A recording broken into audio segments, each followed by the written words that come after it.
expect the same up-tempo pace that we've exhibited the past couple years. We're definitely trying to score in the 90s. Our philosophy has always been to shoot it before we turn it over, so they can expect more of that. They can also expect that there'll be a focus on the defensive end, so we'll be playing a little bit more man-to-man, but definitely still that up-tempo, pressing, in your shorts style of basketball. We're trying to push it to 94 feet and see if we can turn you over as much as possible. Well, the fact that we have 14 returners from last year's team, and last year's team was 19-9.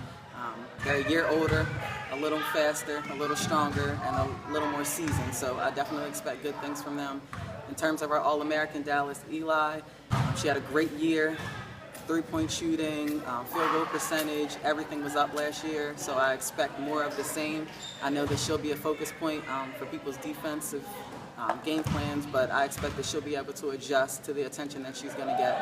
And then she's also surrounded by Britt Szynski, who also had a good year last year, and the combination of those two leading us with a couple key players that are returning from injury and redshirt seasons, then I expect it to be a good year.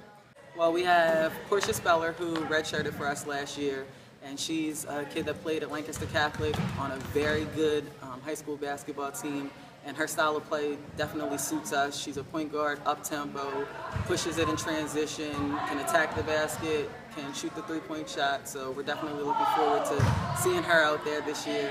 We have a returning point guard in Tiff Johnson, who was out with an ACL injury last year, and her experience, her veteran leadership, as well as her ball handling will help us. And then we also have a transfer in Mariah Powell, who is a big, strong, physical post player. She's a banger, a block-to-block type of kid with some athleticism, so I'm expecting her to have a good year as well. Eastern Division is always a tough division. I expect, Bloomsburg to be good. They have been for the last few years and have won the conference the past 4 years, so that's definitely the team to beat, and we're going to do everything we can to, try to dethrone them. But it's definitely a competitive conference. It's not one game where you can take off, so you always have to bring your A game, because no matter who you're playing against on any given night, somebody can upset somebody. So we definitely need to stay focused and make sure that we take it one game at a time, but bring in our A game every single night. I think the biggest difference, again, would have to be the defensive focus. Coach King was definitely an offensive-minded coach, and I'm more defensive-minded. So while she was happy with us scoring 90 and giving up 80, I'm happy with us scoring 90 and giving our opponent 60. So definitely more focus on the defensive end, I think.